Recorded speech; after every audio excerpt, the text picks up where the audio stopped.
지금 이 이야기를 듣고 계신 여러분, 지적 호기심으로 가득한 일상 속에서 잠시 시간을 내어주셔서 정말 감사합니다. 네, 반갑습니다, 여러분. 오늘 우리 책상 위에 놓인 자료들이 정말 산더미 같잖아요. 맞아요. 엄청나게 방대하죠. 네, 제가 간략히 훑어보자면 일단 프랑스 범죄 역사를 아주 상세히 기록한 위키피디아 문서들이 있고요. 그리고 프랑스 수사극의 걸작이죠. 영화 SK1에 대한 날카로운 평론들도 준비되어 있습니다. 영국 가디언지가 아주 생생하게 타전한 프랑스 법정 기사도 빼놓을 수 없겠네요. 네, 게다가 수백만 명의 유전자가 등록된 프랑스 범죄자 DNA 데이터베이스 FNAJ의 창설 비화도 있죠. 맞습니다. 마지막으로 프랑스 사법부의 가장 무거운 형벌인 가석방 없는 절대 종신형에 관한 법률 문서까지 싹 다 모아봤습니다. 오늘 다룰 내용이 정말 묵직하네요. 그러니까요. 그래서 오늘의 미션은 아주 명확합니다. 여러분, 프랑스 사법당국이 역사상 가장 끔찍했던 연쇄살인범들을 도대체 어떻게 추적해 왔는지, 그리고 그 과정에서 수사 방식이 어떻게 진화했는지를 파헤치는 겁니다. 오로지 수사관의 직관과 고도의 심리전에 의존했던 과거 아날로그 방식부터 시작해서요. 네, 눈에 보이지도 않는 미세한 세포 하나로 범인을 올가매는 최첨단 유전자 기술의 도입까지 말이죠. 그 집요하고 경이로운 발전 과정을 청취자 여러분과 함께 짚어보는 여정이 될 겁니다. 자, 이것부터 하나씩 풀어보죠. 일단 과거로 한번 돌아가 볼까요? 네, 수사가 순전히 인간의 발품이나 수사관 개인의 육감에 크게 의존했던 시기죠. 맞아요. 바로 프랑스 헌병대 수사관이었던 장 프랑수아 압그랄의 이야기부터 시작해야 합니다. 그 해변살인 사건 말이죠. 네, 알린 페레스라는 여성이 해변에서 살해된 채 발견된 사건이었거든요. 근데 시신에 남겨진 자국이 굉장히 이례적이었잖아요. 맞습니다. 그냥 무작위로 찌른 게 아니라 목, 심장, 그리고 신장을 아주 정교하게 노린 칼자국이었어요. 사건 현장을 본 아브그랄 수사관은 단번에 직감했죠. 이건 절대 우발적인 초범의 소행이 아니다. 인체의 급소를 정확히 아는 아주 경험 많고 치밀한 자의 솜씨라는 걸요. 그리고 약 한 달 뒤에 프란시스 욜룸이라는 남자가 다른 사건으로 체포돼서 조사를 받게 됩니다. 훗날 범죄 배낭여행객이라고 불리면서 프랑스 전역을 공포로 몰아넣었던 바로 그 인물이잖아요. 맞습니다. 조사를 받던 중에 욜룸이 갑자기 자기 과거 군대 경험을 막 늘어놓기 시작하는 거예요. 맞아요. 자료 보면 보초병을 소리 없이 죽이는 방법에 대해서 아주 구체적으로 묘사하죠. 네, 첫 번째는 목을 노리고 그 다음은 심장, 마지막으로 신장을 찌르는 거다 이렇게요. 페레스 사건의 상처 부위랑 너무 완벽하게 일치하는 진술이었네요. 그러니까 보통 수사관이라면 이 진술을 듣자마자 범인을 잡았다고 확신했을 겁니다. 당연하죠. 자백이나 다름없으니까요. 그런데 사건 기록을 보면 여기서 엄청난 난관에 부딪혀요. 욜롬한테는 법적으로 도저히 깰 수 없어 보이는 완벽한 알리바이가 있었거든요. 사건 발생 시각의 범행 장소인 해변에서 무려 80km나 떨어진 병원에 입원해 있었다는 그거요. 네, 캠페르 지역의 한 병원이었죠. 잠깐만요. 병원 입원이면 확실한 거 아닌가요? 게다가 담당 간호사가 사건 발생 시간대에 욜룸의 체온을 재고 차트에 기록한 명확한 증거까지 있었잖아요. 서류상으로는 완벽했죠. 법적으로나 물리적으로 그는 그 해변에 있을 수가 없는 사람이었어요. 보통 이런 공적인 서류 앞에서는 아무리 직권이 뛰어난 수사관이라도 좀 물러서지 않나요? 상부에서도 압박이 심했을 텐데요. 바로 그 지점이 압구랄 수사관이 남달랐던 부분입니다. 상부에서는 시간 낭비하지 말라고 압박했지만 그는 직접 그 병원으로 찾아갑니다. 우와, 서류를 안 믿고 현장으로 바로 간 거군요. 네, 그리고 현장에서 정말 믿을 수 없는 허점을 찾아냅니다. 당시 간호사가 환자 몸에 직접 체온계를 대고 온도를 잰 게 아니었어요. 아니 그럼 어떻게 체온을 차트에 적은 거죠?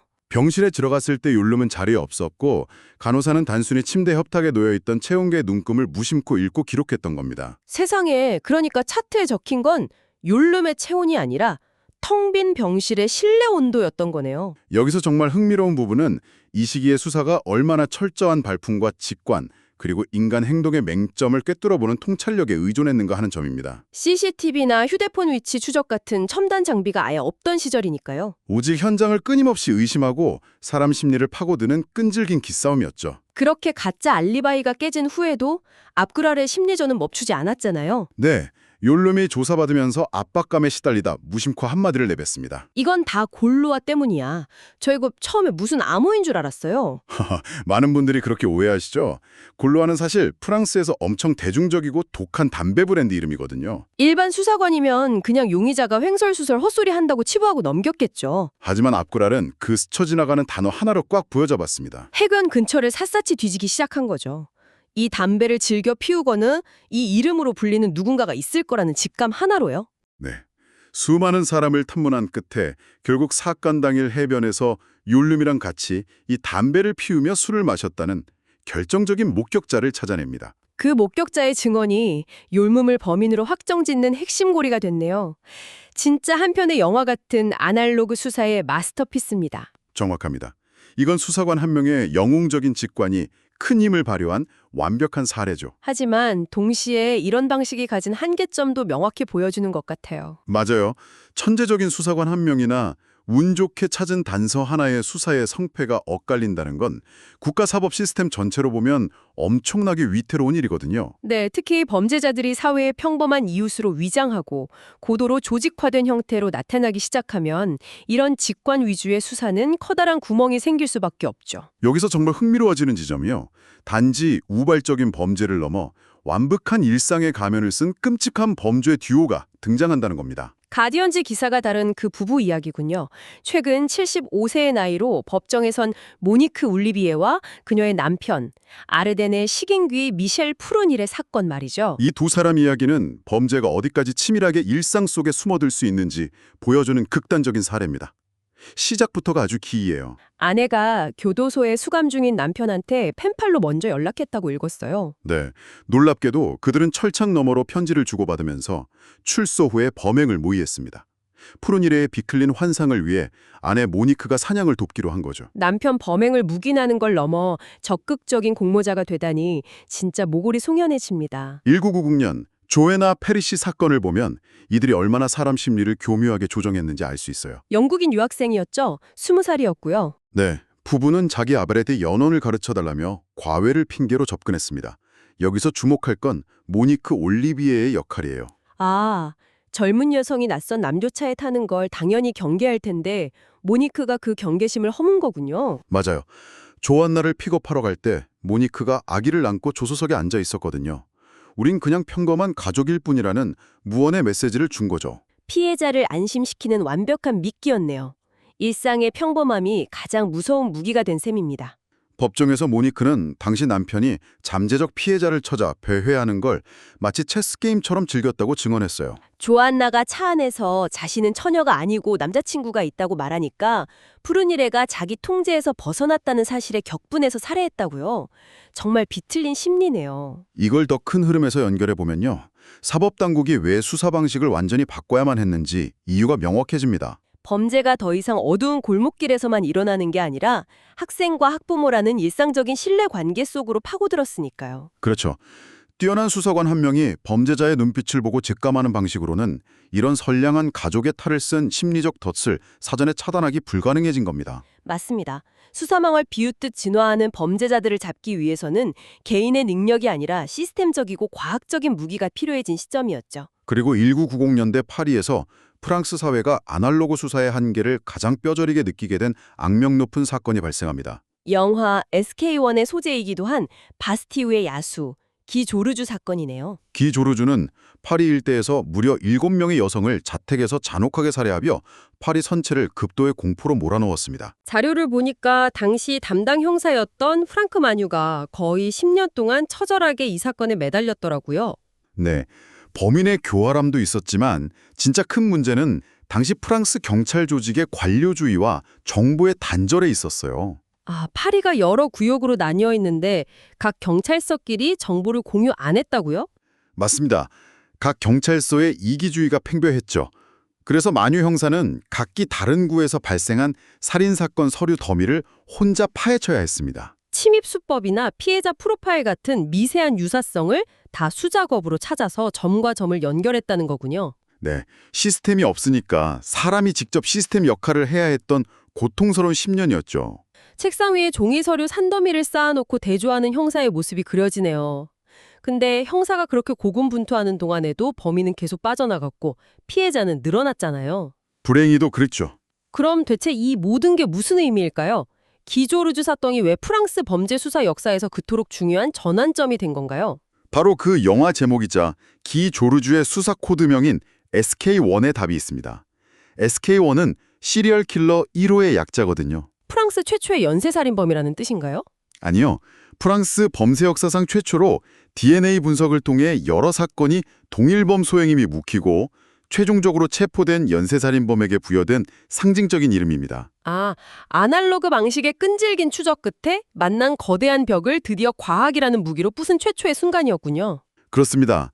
그전까지 프랑스에는 범죄 현장의 혈흔이나 체액 같은 생물학적 증거를 국가 규모로 관리하는 통합 데이터베이스가 아예 없었거든요. 정부가 단절돼서 10년 동안 연쇄살인을 못 막았다는 그 뼈아픈 반성이 엄청난 변화를 가져온 거네요. 네, 사건 직후인 1998년에 드디어 국가 자동화 DNA 데이터베이스인 FNAG가 창설됩니다. 이제 종이 서류를 뒤적이는 시대가 저물고 현장의 머리카락 한 올이나 침 한 방울이 수백만 명의 데이터와 눈 깜짝할 사이에 대조되는 시대가 열린 거네요. 패러다임이 완전히 바뀐 거죠.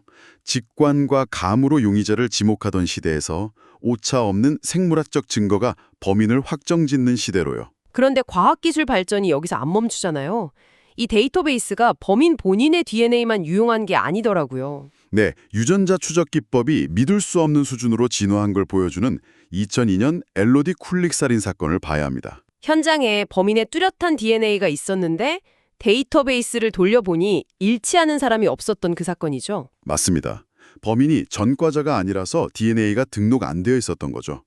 수사는 바로 미궁에 빠집니다. 미제로 남을 뻔했는데 10년이 지난 2012년에 기적적인 반전이 일어났다고요? 바로 친척 DNA라는 새로운 추적 기법이 도입된 덕분입니다. 아, 자녀의 DNA는 부모에게서 절반씩 물려받는다는 원리를 이용한 건가요? 정확합니다. 수사관들이 100% 일치하는 DNA를 찾는 걸 포기하고 절반만 일치하는 사람, 즉 범인의 직계 가족을 데이터베이스에서 찾아 나선 겁니다. 혈육을 찾아서 역추적하겠다는 발상의 전환이네요. 그래서 어떻게 됐나요? 놀랍게도 현장 DNA와 절반이 일치하는 한 남성이 발견됐어요. 바로 범인의 아버지였죠. 아버지가 과거에 가벼운 전과가 있어서 데이터베이스에 등록되어 있었던 거군요. 네, 그게 결정적 단서가 됐습니다. 근데 이게 아주 중요한 질문을 던지는데요. 범인이 바로 특정되는 건 아니잖아요. 아들이 여러 명일 수도 있으니까요. 그래서 프랑스 당국이 이 기법을 크로노파주, 즉 엄청난 시간을 잡아먹는 작업이라고 부릅니다. 절반 일치자를 찾은 건 시작에 불과하다는 거군요. 맞아요. 그때부터 구청 출생 기록과 호적을 다 뒤져서 가계도를 거대한 퍼즐처럼 재구성해야 하거든요. 아들이 몇 명인지, 사건 당시에 어디 살았는지 일일이 탐문하고 알리바이를 조사하는 엄청난 수작업이 동반되죠. 와, 결국 첨단 과학의 힌트를 얻어서 다시 과거 앞글할 수사관 같은 끈질긴 발품 수사로 범인을 좁혀나간 거네요. 네, 수사팀이 가계도를 훑은 끝에 마침내 범인을 특정했습니다. 비록 진범은 사건 발생 이듬해인 2003년에 교통사고로 이미 사망한 상태였지만요. 경찰이 거기서 포기 안 했죠. 법원 허가 받고 무덤에서 시신까지 발굴했잖아요. 네, 뼈에서 채취한 DNA를 현장 증거랑 대조해서 그가 진범임을 명백하게 과학적으로 확정지었습니다. 이 쿨릭 사건이 범죄자들에게 던지는 경고 메시지가 진짜 강력하네요. 현장에 세포 하나라도 남기는 순간 지금 데이터베이스에 이름이 없어도 절대 안심할 수 없다는 거죠. 가족이라는 유전자의 끈을 통해 과학의 그물이 결국 당신의 숨통을 조여올 거라는 냉혹한 현실이네요. 완벽한 범죄는 생물학적으로 존재하기 힘들다는 선언 같습니다. 맞습니다. 그런데 여러분, 여기서 자연스럽게 이런 궁금증이 생기실 겁니다. 이렇게 집요하게 첨단 과학으로 잡아낸 괴물들이 법정에서 과연 어떤 심판을 받았을까 하는 점이죠. 아무리 과학 수사로 더민을 잡아도 처벌이 약하면 사회를 보호할 수 없으니까요. 그래서 프랑스 사법부가 1994년에 도입한 게 프랑스 법정 최고형인 가석방 없는 절대종신형이군요. 네, 가석방의 여지를 아예 원천 차단해버리는 형벌입니다. 이게 1993년 패트릭 티시의 사건이 계기가 됐다면서요? 맞아요. 범죄를 저지르고 감옥에 갔다가 가석방으로 풀려난 자가 다시 8살 소녀를 잔혹하게 강간하고 살해한 사건이었죠. 엄청난 분노가 일었겠네요. 재범 위험이 있는 괴물한테 두 번 다시 기회를 주면 안 된다는 여론이요. 네, 이 형을 받으면 최소 30년이 지나야 제한적인 조건 아래 형 집행정지를 검토받을 수 있는데 요건이 너무 까다로워서 사실상 평생 감옥에서 생을 마감해야 합니다. 아까 이야기한 아르덴의 식인귀 미셸 푸르닐에도 결국 이 절대 종신형을 선고받았잖아요. 네, 그리고 2021년에 푸른일에는 이 형벌을 받은 자 중 최초로 감옥 밖을 나가지 못하고 수감된 채 사망했습니다. 철창 안에서 펜팔로 범죄를 모의하던 자가 결국 다시 철창 안에서 과학수사와 법의 통제 아래 생을 마감한 거네요. 앞그랄 수사관의 아날로그 심리전부터 모니크 올리비에의 일상 위장술, 마녀 형사의 10년 집념, DNA 데이터베이스 설립, 그리고 가석방 없는 절대종신형까지 이 모든 과정이 거대한 사슬처럼 연결돼서 프랑스의 현대 사법 시스템을 견고하게 만든 거군요. 네, 그렇습니다. 자, 오늘 우리와 함께한 이 깊은 탐구 여정을 잠시 되돌아보면요. 병실 채용계를 끝까지 의심한 수사관의 직관, 서류 산더미를 파헤친 형사, 수백만 면의 유전자 시스템, 그리고 무덤 속 시신까지 끌어낸 친척 DNA 추적까지 살펴봤습니다. 우리는 매일 끔찍한 뉴스를 보면서 막연한 두려움을 느끼잖아요. 하지만 오늘 우리가 함께 추적한 이 과학적, 심리적 수사의 진화 역사가 그 두려움을 조금이나마 해소해 주었기를 바랍니다.